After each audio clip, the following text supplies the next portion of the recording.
Hey YouTube, Jack of all trades. Probably wondering what I'm doing today. Well, out of the millions of different things I do out here, canning is one of them. Food preservation. Well, I don't know how many of you are familiar with pressure canning, but it's a great way to preserve food for a long time. This is a all-American canner, and you know, I have an electric stove. So for me to can on an electric stove, it takes a long time. It takes a lot longer than usual because my stove is just extremely slow. So I opted for a little better setup. I actually use a turkey fryer. So I have the ability to pressure can outside. Tonight I'm pressure canning in the shop here just so I can show you under better lighting. And don't worry, I got an open flame in here, but I also have a CO2 detector and smoke detectors, and it's completely safe. I've done this plenty of times, and if you take the proper precautions, you will be just fine. But I got my lid greased up here so I can get it off again, and I'm pressure cooking venison. So I got 7-quart jars in here, I got my water in here. I'm going to stick my lid on here and I'm going to express my air out. I need to run this for about 10 minutes, steaming air out, and then I can put my weight on and I can build my 10 or 11 pounds for 90 minutes. But to save some time, I use a much higher BTU unit than your regular stove. You would normally have to sit and wait for an hour or 2 hours for this great big unit to heat up. Well, being that I am out here in the shop and I have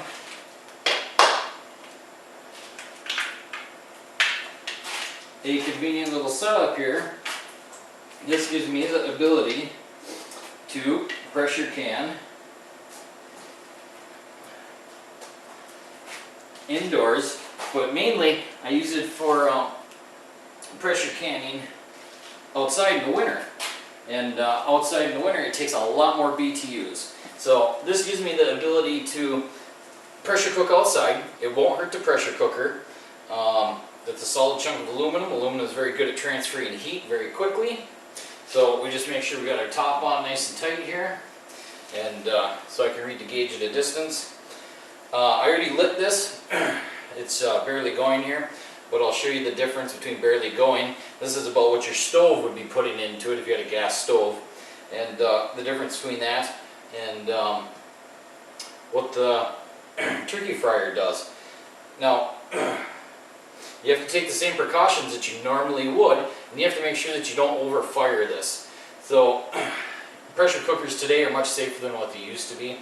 I know there's the old wives' tales or horror stories or whatever you want to call about, you know, Aunt Ethel blowing the kitchen up and killing her 16 kids and everything else. But this has a pressure relief valve on it, has a weight system, so it will vent to an extent. If this were to come off, there's safety catches that are going to prevent the lid from flying. But I never plan on letting it get that far because I'm not going to leave it unattended. I'm actually going to be just behind the camera working on some stuff where I'll be able to see it the whole time. I'll be in the same room with it the entire time, so that's one reason I like doing this out here. So, I'll show you the difference between your stove, which that's about what your stove is right now. I know you can't hear it, or if you can, it's very quiet. But I'm going to turn this up. I'm going to bring everything to a temperature much quicker than usual. Like I said, will not hurt anything. Everything's going to come up very evenly in temperature. There's no damage or danger of splitting or busting jars. I haven't had any bad seals because of it. I haven't had anything that you have to worry about out of normal. I just get the process done a little bit quicker. It still takes me 90 minutes at 11 pounds. I just get to the 11 pound part quicker. I'll show you how right here.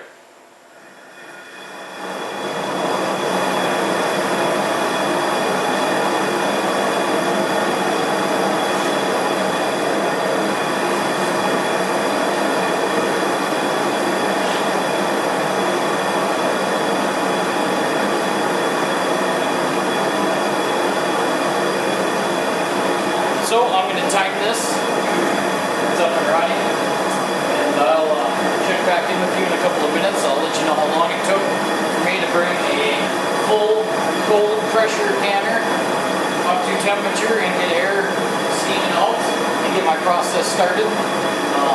Remember, this is venison, 7-quart jars, water, and a All-American pressure canner that's sealed up.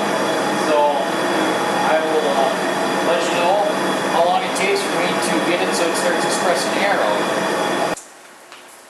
Okay, YouTube, well, it took 4 minutes for me to go from everything cold, that's raw packed meat cold, in a cold pressure canner with just lukewarm water, room temperature water, whatever,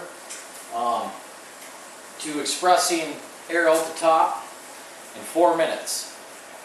So I waited, just for noise, an additional 10 minutes until I had good solid steam coming out, and now I'm just getting to my 10-pound mark here, and now I'll be pressure canning for 90 minutes. But I was able to get it up to temperature and operating, like I said, in 4 minutes. 3 minutes I could start hearing it, but at 4 minutes I had it going. So now we're at our 10, 11 pounds, right where we want to be. As you can see, you can hardly see a flame, you can hardly hear anything.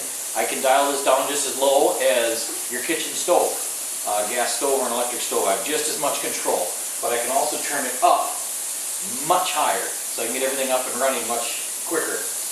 Another thing I use this for is my water bath canning.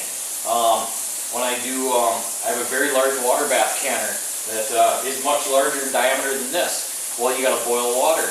Well, it takes a while for all of that water to come to a boil if you try and do it on your stove. So once again, same concept. I load it up with my water, my jars, everything, and I bring it up to temperature very quickly. I bring I believe it's a 9 or 11 quart water bath canner, like full of pickles. I bring that up and running boiling in 5 minutes. Now, instead of it taking a half hour or 45 minutes to bring it to a boil, now I can process the stuff much quicker. I remove all of that lead time. But I'm still canning at 11 pounds. I still have control of the heat. It's completely safe. I'm doing it just like you would do on your stove. I just remove the lead time by doing it out here in the shop. This gives me the ability to do it outside in the middle of the winter. People who are don't want the humidity in their house or worried about their cupboards getting wrecked, you can do this outside. And you don't have to turn it up as high as I'm turning it up. This also is made of steel, so it can support the weight. I'm going to get a much larger canner, an All-American canner here hopefully fairly soon. And I'll be able to do a lot more quarts in a single crack. But it gives me the ability to do it much faster, remove much of the lead time. So I hope this is helpful. Be safe, use good common sense, and you'll be okay if you don't do anything abnormally odd. I mean, this is very simple. I don't know how else to say it to you, but be careful, be safe, use good judgment, and this will save you some time.